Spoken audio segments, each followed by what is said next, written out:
அன்பை பாடும், என் நாவும் நாமம் போற்றும், என் இதயம் உம்மில் மகிழும்,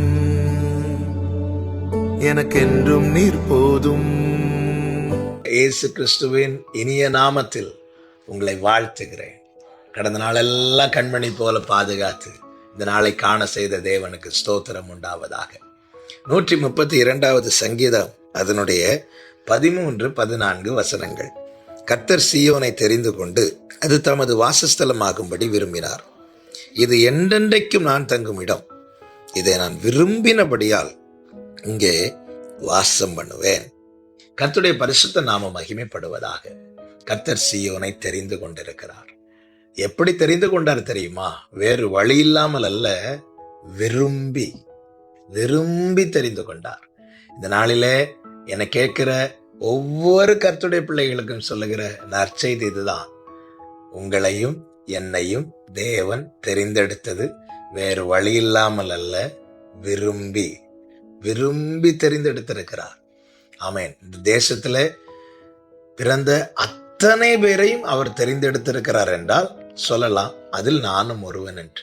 ஆனால் நமக்கு தெரியும், நம்மை விட எவ்வளோ திறமையானவங்க, படித்தவர்கள், பணக்காரர்கள், எல்லா விதத்திலும் வசதி படைத்தவர்கள், தகுதி உள்ளவர்கள், இன்னும் சொல்ல வேண்டுமானால் நம்மை விட நல்லவர்கள், உண்மை உள்ளவர்கள்.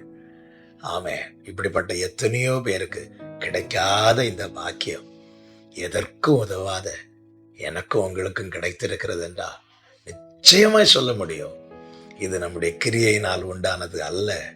இது அப்பா நம்மை விரும்பி தெரிந்தெடுத்ததுனால. யாக்கோபே, நான் உன்னை சிநேகித்தேன்னு சொல்றார். நீ என் பார்வைக்கு அருமையானவன் சொல்லுகிறார். எவ்வளவு நல்ல தேவன் பாருங்கள்.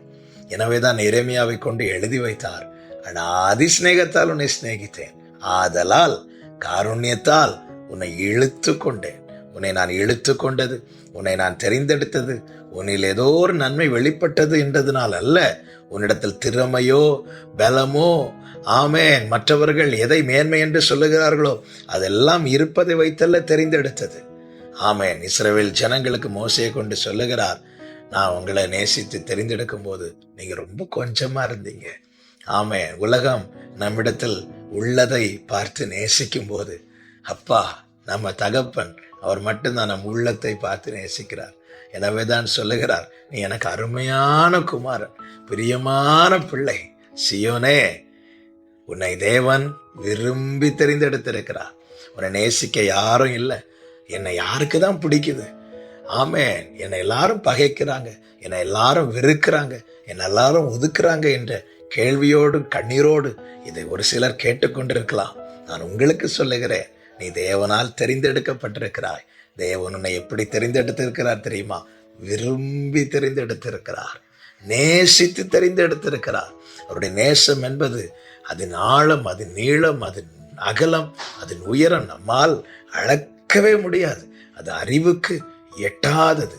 அப்படி தேவன் விரும்பி தெரிந்தெடுத்திருக்கிறார். தாவீது சீயோன் கோட்டையை பிடிக்க போகும்போது அங்கே இருந்த எபூசியர் சொல்லுகிறார்கள், இங்க இருக்கிற குருடரும் சப்பானியுமே உங்களை தடுப்பாங்க அப்படின்னு. அத்தனை நிந்தை, அத்தனை தடைகள், ஆனாலும் தாவீது சீயோன் கோட்டையை பிடித்தார். அதே போலதாங்க என்னையும் உங்களையும் தேவன் தெரிந்தெடுக்கும்படியாக இந்த பூமியிலே கிருபையாய் இறங்கி வந்தார்.